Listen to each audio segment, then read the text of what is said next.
zůstává naprosto neměnný bez ohledu na to, jestli je vlády sociální demokracie nebo pravice.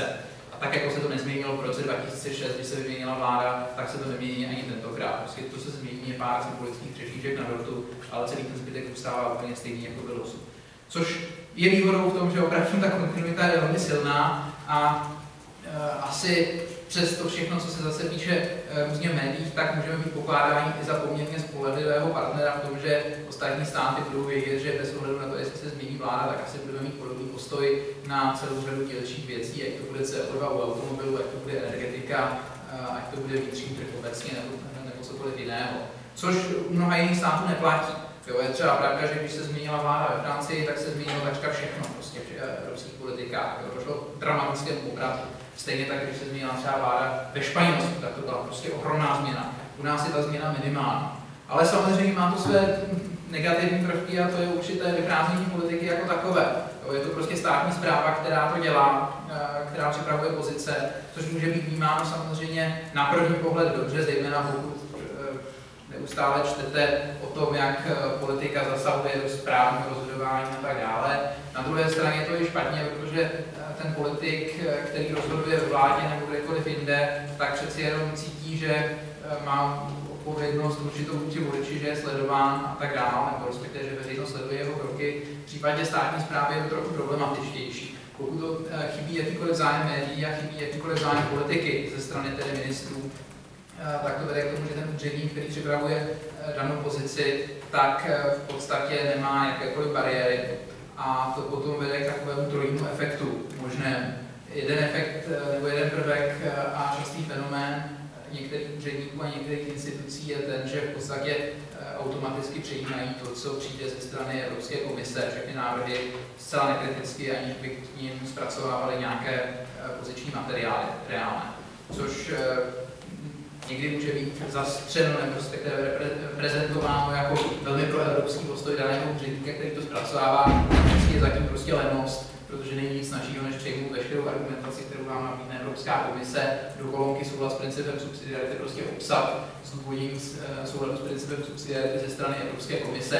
Nemáte s tím žádnou starost, prostě jediné, co uděláte, je, že dáte část materiálu do překladače Google a prostě jinak už s tím nic neděláte. A skutečně měli jsme takové případy, že některé poziční materiály byly zpracovávány cestou prostě pravdu toho, že ten dotyčný úředník dal ten materiál pouze do Google Translate, ani dokonce si nedělal potom práci s tím, že by opravdu dramatické chyby, které z toho vyšly.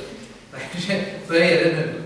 Druhý neduh je samozřejmě zase automaticky a priori odmítat vše, co vám z té komise přijde, protože prostě nechcete měnit právní řád. Víte, že kdyby došlo tady ke změně, tak budete muset připravovat nějakou implementační normu na národní úrovni, což je zase pro toho úředníka prostě úplně příšerná představa, takže radši napíše, že s návrhem komise nesouhlasí, vymyslí si pár prostě obecných tezí, proč s tím nesouhlasí a jde se dál a pak zase se prezentuje na radě přesně ten opačný postoj.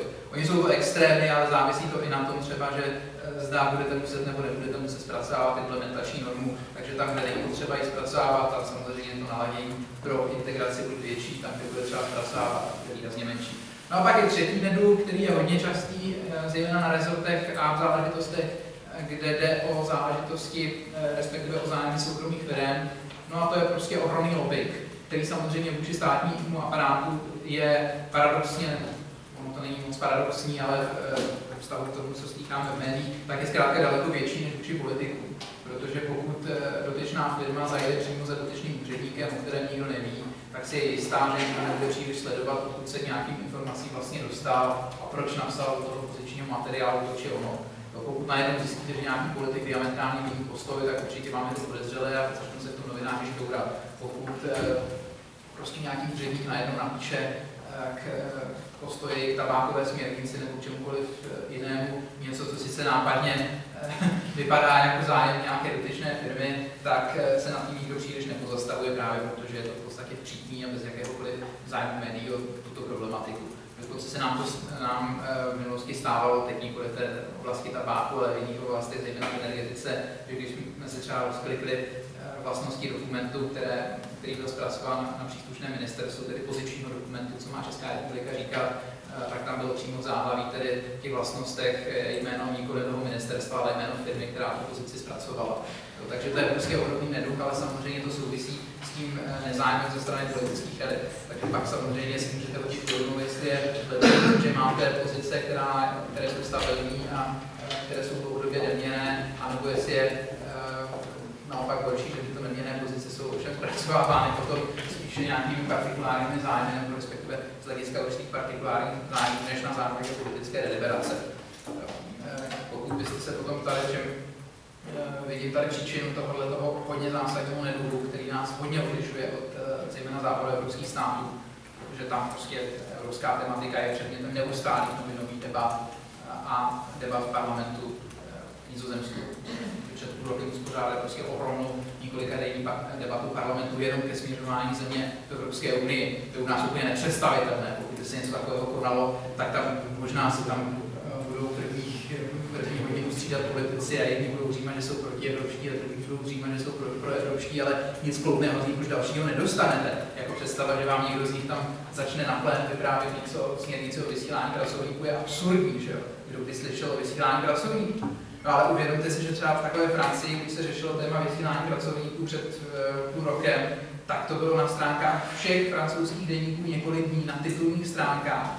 Byly k tomu celovečerní pořady diskuzní z politiky o tom, jaký dopad bude mít nová směrnice o vysílání pracovníků na Francii. U nás prostě z říše snů na pohádek samozřejmě takový zájem. Pak to vede tedy k tomu, že opravdu to zpracovává pouze státní správa, ale s těmi neduhy, o kterých jsem mluvil. No a jak říkám, pokud se zeptáte tedy na důvody, tak za prvé samozřejmě to, že některá rozhodnutí se nás netýkají tolik jako jiných států, to je určitě pravda, nečlenství v eurozóně, nebo to, že prostě pokud jste v eurozóně a platíte řadu věcí ze svého, jako třeba Slováci, no tak máte o to větší zájem, stejně jako Estonci. Ale problém je i v politických stranách. Prostě u nás chybí politickým stranám jakékoliv aparáty na evropskou tematiku. Prostě maximálně mají nějakého jednoho zahraničního tajemníka, ale opravdu chybí tady zásadní střed politický nad evropskými tématy, který je třeba právě v těch zmiňovaných státech, jako je Německo, Finsko, ale i Švédsko třeba, které není členem eurozóny, tak i na denním pořádku skutečně, protože každá strana má velmi jasné vyprofilované názory na Evropskou unii, které se neredukují pouze na to, zda chtějí více nebo méně Evropy, ale opravdu do detailu, až na dřeň. To tady chybí a samozřejmě pokud tady chybí takováto politická konfrontace, no tak chybí i zájem médií, protože pokud je tady jakýsi univerzální konsenzus a konfrontace se odehrává pouze na té symboliky více či méně Evropy, no tak je jasné, že novináři to nebudou psát, že nemají o čem psát, že už ta konfrontace chybí a to zase vede k tomu, že zpětně ti politici necítí ani potřebu se k těmto tématům nějak výrazněji stavět. Takže pěkně odpovězeno na vaši otázku, určitě myslím, že garance tady je velmi vysoká otázka, jestli je to dobré. Tak, nějaké další otázky?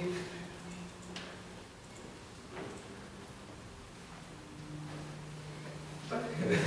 Tázal, zmiňoval vlastně na Evropské radě, jak vlastně vstoupil význam toho konkrétního politika, to je premiéra, respektive prezidenta.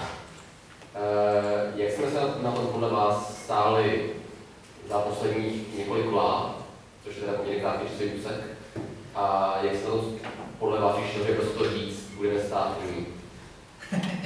To je zajímavá otázka. Já zase nemám tak výrazné srovnání. Samozřejmě pokud máte takhle některé úředníky v jiných státech, kteří mají srovnání 10 premiérů, tak je to daleko snazší.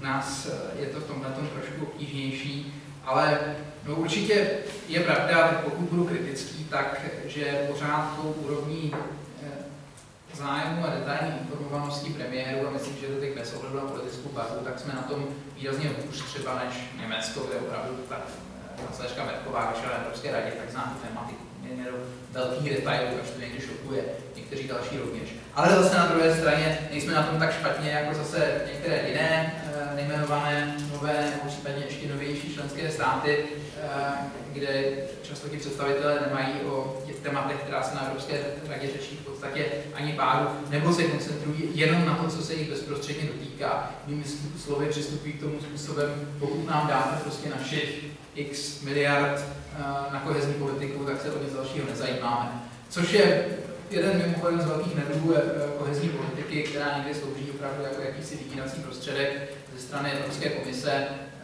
Někdy se tomu dokonce debatě říká jakési držbubné, což je tedy hodně vulgární interpretace, ale zkrátka platí, že pokud jste na těch prostředcích závislí, tak zejména v době, kdy se o těch prostředcích vyjednává, tak jste ochotní zkousnout ledacos, jenom proto, aby se ty prostředky dostaly a abyste o něco nepřišli.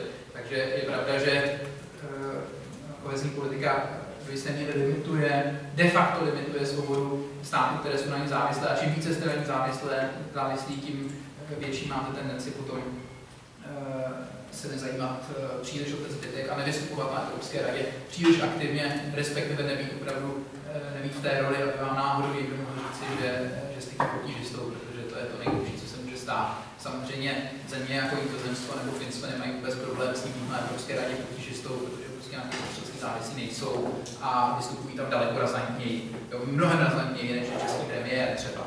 Ta představa toho, že Česká republika byla tím prostě troublemakerem a že jsme tam neustále na Evropské radě něco blokovali, je samozřejmě zcela iluzorní. My jsme byli vždycky a naši premiéři v posledních letech byli konstruktivním hráčem určitě, mimo jiné z toho důvodu, který jsem zmiňoval, ale i z řady dalších důvodů než mnozí jiní. Takže jenom když se třeba podíváte na používání práva veta, Česká republika nepoužila právo veta od roku 2006. A mimochodem, kdybyste si v jaké oblasti bylo jedinkrát teda historicky použito právo veta, mimochodem to teda nebylo na radě evropské, to bylo pouze na radě, ale bylo to jediné naše použití veta. Nevíte to náhodou někdo? A čím byste tak jako asi nejzajímavější zájem České republiky, že je to klíčový národní zájem? Žárovky. Prosím? Žárovky. Žárovky ne, tak jako ještě něco, co tady má úplně největší spotřebu na obyvatele na světě. Samozřejmě to bylo pivo, byla to spotřební daň piva. To byla jediná věc, kdy jsme skutečně v souladu s národním zájmem využili svého práva veta, ale jinak to neděláme. Příklad Polsko, přestože má onu nálepku velmi pro unijního, pro evropského hráče, tak nemělo problém v posledních 2 letech dvakrát právo veta v oblasti životního prostředí, protože samozřejmě pro naše polské přátelé naprosto děsivá představa, že by se mělo nějak výrazný životní prostředí zlepšovat, respektive, že by se měly snižovat výrazným způsobem emise oxidu uhličitého. Ale to obíhám stranou. Každopádně, když se vrátím k té otázce, tak určitě jsme byli poměrně konstruktivní hráč. To, co pokládám za správné, je, že jsme se vždycky v těch posledních letech určitě snažili zaměřovat na všechny oblasti, že to nebylo opravdu takový ten selektivní přístup, který je typický třeba pro menší státy nebo státy někde na východ, ani bych jmenoval, které se soustředí prostě na tu jednu svoji klíčovou prioritu, což je třeba ta koheze nebo něco dalšího a zbytek prostě úplně pustí. My jsme se i v rámci vyjednávání rozpočtu věnovali nikoli pouze tomu, jaké budou prostě kolik Česká republika získá, ale i tomu, aby celý ten rozpočet třeba dával smysl, aby tam nebyly nesmyslné výdaje prostě na věci, kde zůstává rozum stát. Stejně tak jsme třeba byli vždycky poměrně aktivní v takové nové iniciativě, kde se revidují zbytečné návrhy Evropské komise, což neznamená protievropský postoj, ale zkrátka znamená to vyčistit trochu unijní legislativu toho, co tam nemá co dělat, co je opravdu rozporu s principem subsidiarity. Když dal příklad, tak teď třeba jsou tam zařazeny díky nám dva návrhy směrnice Evropské komise, skutečně směrnice, není to dokonce nařízení, myslím, že jsou to směrnice. Jedna se týká předního sedadla řidiče, předního sedadla spolujezdce velkých kolových lesních traktorů. Nevím úplně přesně, jaké jsou rozdíly mezi nekolovými traktory a malými traktory a tak dále, ale skutečně to směrnice pouze o předním sedadle spolujezdce. Další směrnice se potom týká osvětlení, respektive vnitřní osvětlení ve velkých kolových traktorech lesních. A jako prostě někdy jsou to skutečně zcela absurdní věci, což zase ono to trošku souvisí s tím, že na rozdíl od států, kde se řada norem dá schvalovat pod zákonnými předpisy, tak tady se všechno dělá směrnicemi a nařízeními, tak to vede k těm absurditám. Ale prostě suma sumárum, že jsme se být vždycky aktivní i tam, kde nešlo bytostně pouze o věc, která se nás bezprostředně dotýká, což, jak říkám, myslím, že je správné, že by to tak měla dělat každá země, ale vyžaduje to určitě větší aktivitu státní správy a občas je to, že se musíte smířit s tím, že někdy se dostanete do situace, že vás prostě někdo, Evropská komise nebo někdo jiný považuje za toho potížistu. Důležité je vždycky být vždycky mít další spojence v té dané oblasti, prostě vytvářet koalice, ale to se také myslím dařilo.